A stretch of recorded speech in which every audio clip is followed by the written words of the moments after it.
Kementerian Komunikasi dan Informatika Kominfo membuktikan peringatan yang diberikan kepada para penyelenggara sistem elektronik lingkup privat atau PSE.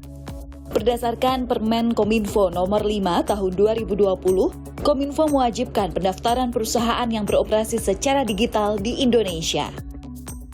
Jika tidak ada penjelasan yang cukup bisa diterima oleh Kementerian Kominfo, maka sesuai dengan PM5 dan revisinya, maka kita akan langsung melakukan pemutusan akses. Dan saya rasa PSE yang belum melakukan pendaftaran saat ini sedang melakukan prosesnya. Pemerintah mengemukakan alasan penerapan aturan ini untuk melindungi kepentingan masyarakat umum terhadap pelanggaran yang mungkin dilakukan para penyelenggara usaha digital. Intinya kita tegas, dan ini adalah regulasi yang ada, ini ada tata kelola, bukan pengendalian, ini tata kelola supaya kita tahu siapa saja yang beroperasi di Indonesia dan apa yang mereka operasikan. Terus apakah mereka menyediakan layanannya itu dalam bahasa Indonesia? Kan wajib. Kalau mereka ada untung, ya harus bayar pajaknya. Sanksi administratif itu ada 3 tahapannya. Pertama teguran, kedua adalah denda administratif, ketiga adalah pemblokiran. Ini yang itu ada 3 tahapan. Sayangnya, penerapan aturan ini menjadi polemik di tengah masyarakat. Pemblokiran aplikasi yang belum melakukan pendaftaran memunculkan kritik dari pengguna media sosial. Pemblokiran pada beberapa aplikasi justru dianggap merugikan masyarakat. Kalau nggak terlalu lama sih nggak terlalu berdampak ya. Tapi kalau pemblokiran ini bisa seminggu 2 minggu ya kita agak kewalahan juga buat terima pembayaran. Buat cairin withdraw money ke bank tuh nggak bisa, cukup menyusahkan sih. Kritik warganet akhirnya membuat Kominfo membuka sementara pemblokiran aplikasi PayPal. Pembukaan sementara ini dilakukan untuk memberi kesempatan masyarakat melakukan migrasi menggunakan aplikasi sejenis yang telah terdaftar. Dan kami harapkan ini kami buka untuk memberikan kesempatan kepada masyarakat untuk melakukan migrasi supaya tadi uang-uangnya tidak hilang, karena memang sampai saat ini kami belum berhasil atau PayPal tidak melakukan kontak dengan kami. Sesuai dengan peraturan perundang-undangan tentang keuangan dan tentang PSE, setiap penyelenggara keuangan itu wajib terdaftar dan wajib berizin. Itu saya harapkan masyarakat benar-benar memanfaatkan waktu yang kita berikan dari pemerintah. Kita akan berikan tenggang waktu lagi 5 hari kerja. Polemik ini mendorong anggota Dewan Perwakilan Rakyat ikut bersuara. Anggota Komisi 1 DPR menjelaskan, sebenarnya pengelola perusahaan PSE memiliki cukup waktu untuk mendaftarkan usahanya.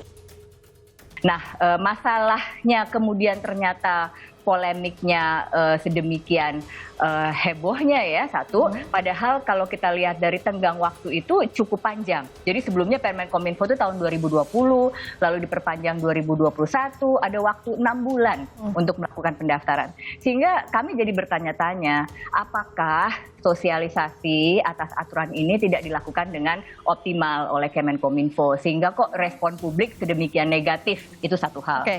Lalu yang kedua juga kan bahkan berkembang tadi kita dengarkan ya soal hak asasi atau semua ini sebetulnya segala macam tuh bisa dikaitkan dengan hak asasi. Hak asasi ini universal dan ruang lingkupnya sangat luas gitu ya.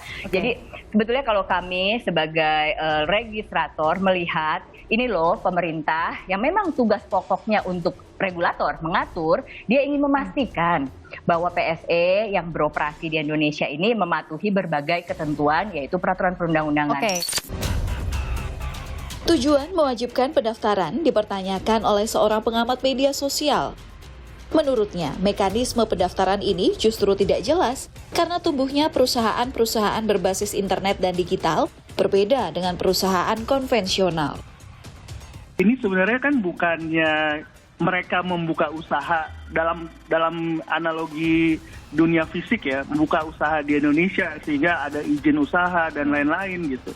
Ini kan sebuah perusahaan-perusahaan global yang tidak semuanya raksasa loh. Ada banyak developer yang cuma punya kantor kecil di mana, yang tidak ada kantor di Indonesia, dan ini semua dimungkinkan karena adanya kehadiran internet gitu. Digital ini memungkinkan kita untuk bisa membuka usaha di berbagai negara tanpa harus membuka perwakilan di negaranya yang biayanya tinggi.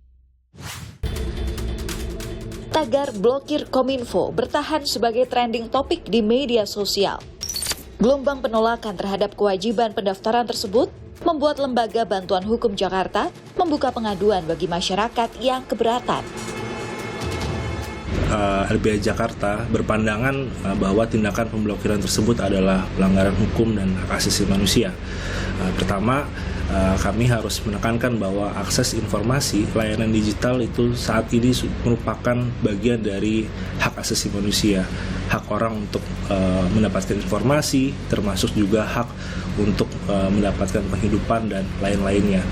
Oleh karena itu, pembatasan terhadapnya tidak bisa dilakukan secara sewenang-wenang oleh negara.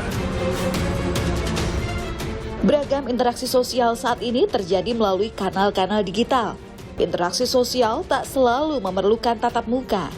Dunia sedang melangkah menuju tahapan peradaban baru. Sesuaikan setiap aturan dengan hati-hati agar setiap perubahan mampu semakin menyempurnakan nilai-nilai kemanusiaan dan bukan sebaliknya.